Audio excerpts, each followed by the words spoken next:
All right, so here we go. What do you call it? Today's blog is I'm not driving. I'm in the car. I'm waiting. I'm waiting for my son. So I figured let me make a blog real quick. Um, we are today's blog is going to be on fan fiction. How do you put yourself out there as a artist? Things of that nature. Uh, Basically, it started when I was doing, or I got this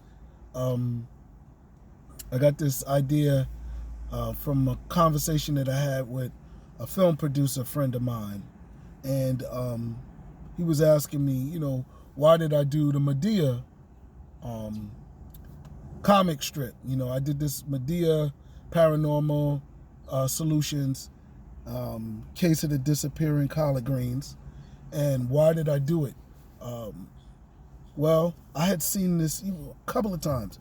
I had always looked at fan fiction, probably ever since I started going to comic book conventions in the early 2000s. And I would see illustrators demonstrating their ability to illustrate with sort of mock-up characters. One of my friends, he would do anime characters versus Marvel superheroes, and like Superman versus Captain America and things of that nature. Just mixing up brands, Anakin versus Batman, on a poster.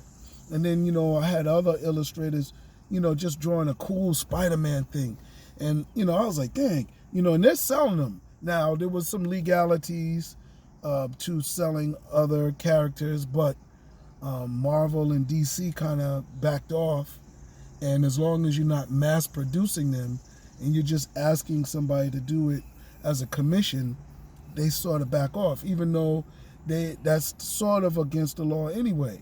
And then I started getting into writer fan fiction, and writer fan fiction is a little bit different.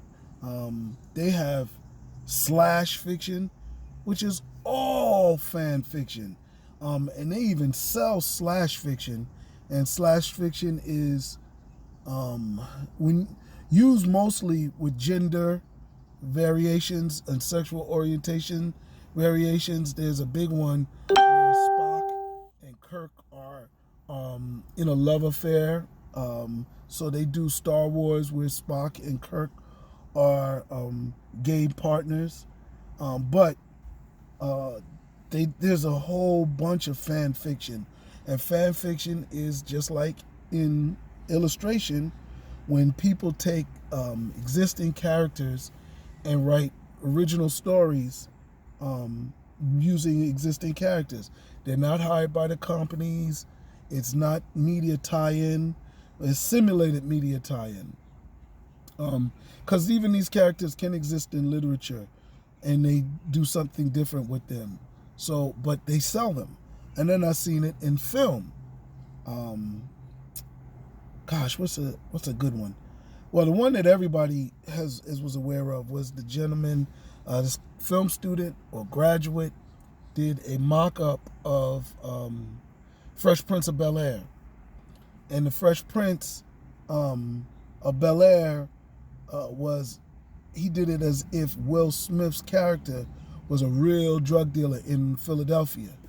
And when he got out to California, he got hooked up with some thugs out there, and he kind of put Carlton on, and kind of, if it was like that, as opposed to the Mickey Mouse version that is on the one in the TV show that we know and love. And it was a 5-minute trailer, but it was really, really different, and it was high quality, and it got the attention of Will Smith.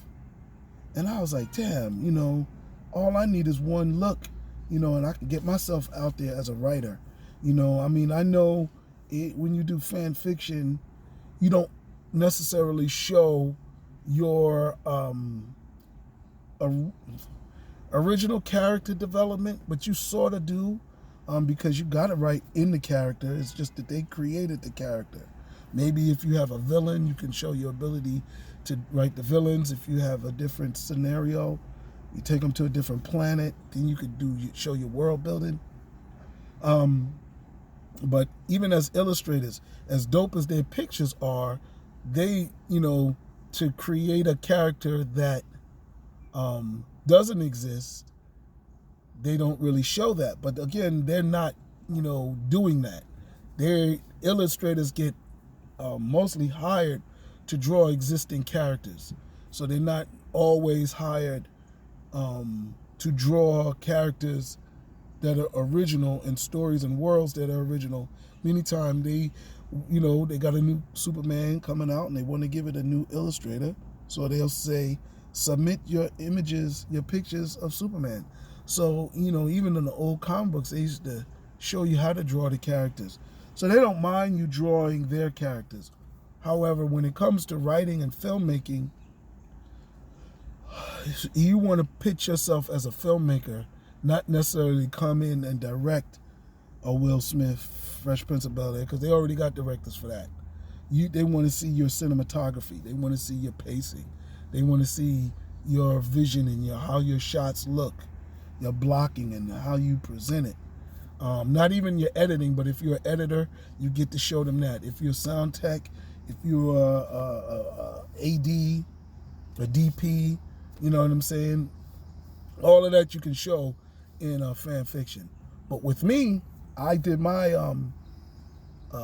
Medea because I wanted to show what I could do with the characters, because it was like if I was writing Superman.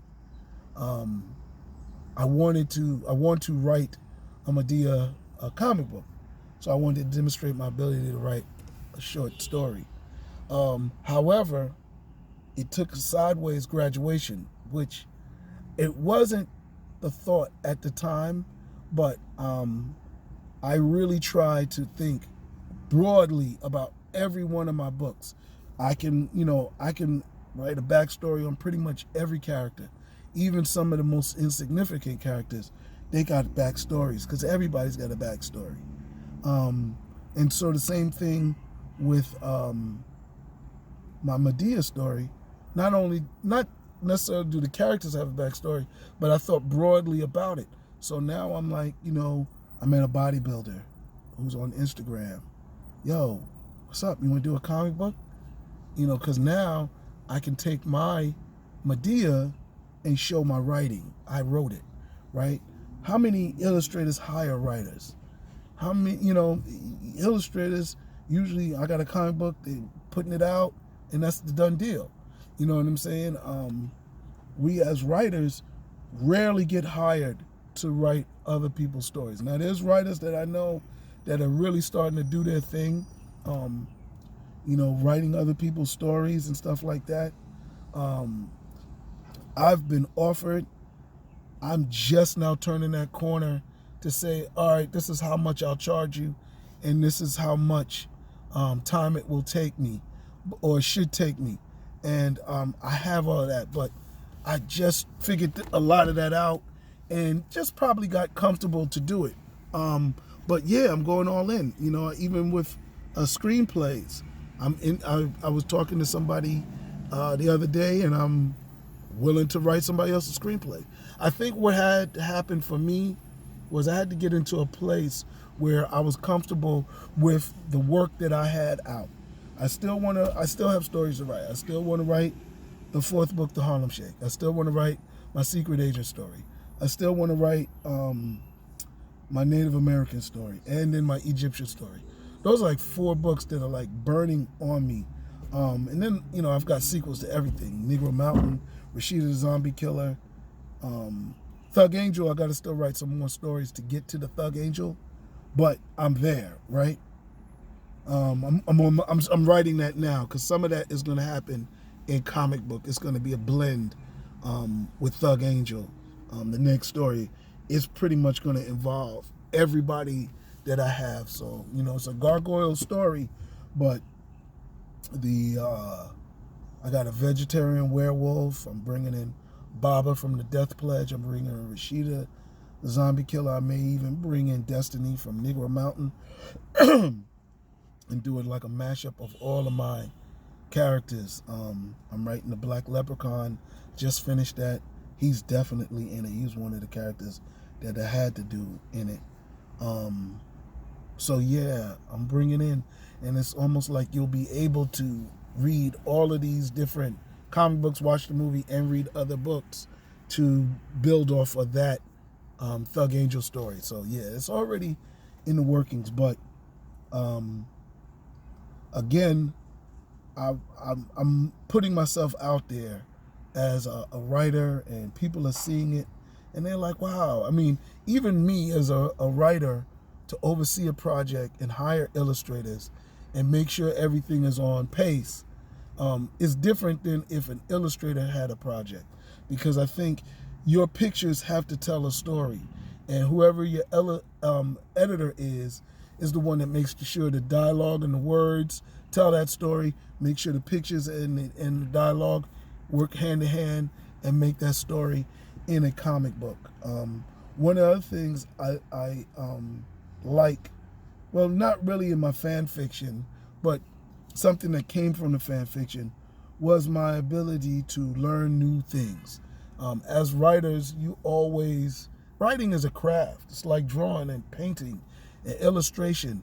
You know, what you do this year, hopefully you'll be able to do more in years to come. So for me, I am learning more of visual storytelling. I saw somewhere somebody was saying, you know, you have to, on a documentary or a DVD, director's commentary, they was talking about how, you know, film is as much pictures storytelling as it is the lines, you know, with the dialogue.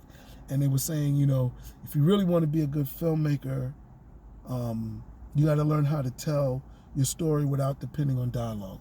Watch some silent movies. Now, silent movies have dialogue. They just got the